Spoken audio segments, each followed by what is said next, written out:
అక్కడ ఫ్లాప్ అండి, కలెక్షన్ లేవు, నోరుంది కదా అని ఏది పడితే అది కూసేయటం, మరియు సోషల్ మీడియాలో ఏవి పడితే అవి పోస్ట్ చేయటం, ఈ విధంగా రకరకాలుగా ప్రయత్నాలు చేస్తూనే ఉన్నారు చాలా మంది డాకు మహారాజును తొక్కేద్దామని. బాలీవుడ్ లో రిలీజ్ అయింది, కలెక్షన్ లేవు అది ఇది అంటున్నారు, కాకపోతే దుమ్ము దులిపే కలెక్షన్స్ తో దూసుకుపోతుంది. 24వ తేదీ రిలీజ్ అయింది, ఇప్పటికి దాదాపు 10 కోట్లకు పైగా గ్రాస్ కలెక్ట్ చేసిందనే వార్తలు అయితే సోషల్ మీడియాలో వస్తూ ఉన్నాయి. అఫీషియల్ గా అయితే అనౌన్స్మెంట్ లేదు, మీకు తెలుసు ఎందుకు లేదు అనేది. ఈ మెప్పుడు డాకు మహారాజ్ కలెక్షన్లు లేవు అని ఎలా చెప్పగలరు? ఇదే కాదు, మీరు చూశారు గేమ్ చేంజర్ ని తొక్కేశారు, ఇలా వీళ్ళు ఇష్టం వచ్చినట్టు ఏవి పడితే అవి సోషల్ మీడియా ఉంది కదా అని.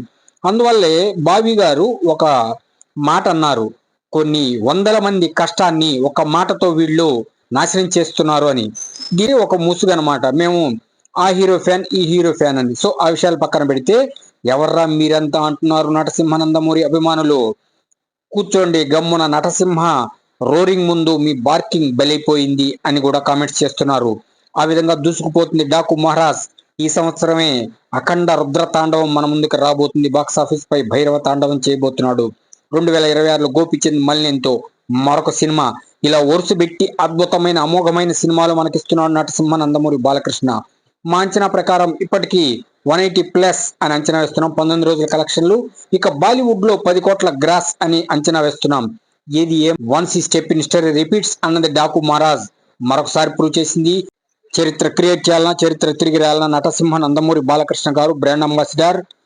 ఆయన వరుసబెట్టి బ్లాక్ బస్టర్స్ ఇస్తున్నాడు, 4 బ్లాక్ బస్టర్స్ రాబో అఖండ తాండవం, ఆ తర్వాత గోపిచంద్ మల్లి, ఇలా వరుసబెట్టి బ్లాక్ బస్టర్స్ ఇస్తున్న నటసింహ నందమూరి బాలకృష్ణ గారి గురించి ఎంత చెప్పినా తక్కువే అవుతుంది. ఆయన సేవలకి మెచ్చి భారత ప్రభుత్వం పద్మభూషణ్ అవార్డు ఇచ్చింది. అదే విధంగా రాబో రోజుల్లో అనేక అద్భుతమైన అమోఘమైన చిత్రాలు మనకిచ్చి, అటు సంఘ సేవ, ఇటు సినిమాలు, అటు హ్యాట్రిక్ ఎమ్మెల్యేగా, అటు ఓటీటీ ఏ రంగమైనా సరే నెంబర్ 1 స్థానంలో కొనసాగుతూ దూసుకుపోతున్న నటసింహ నందమూరి బాలకృష్ణ గారికి మనం హెడ్స్ ఆఫ్ చెప్పాల్సిందే.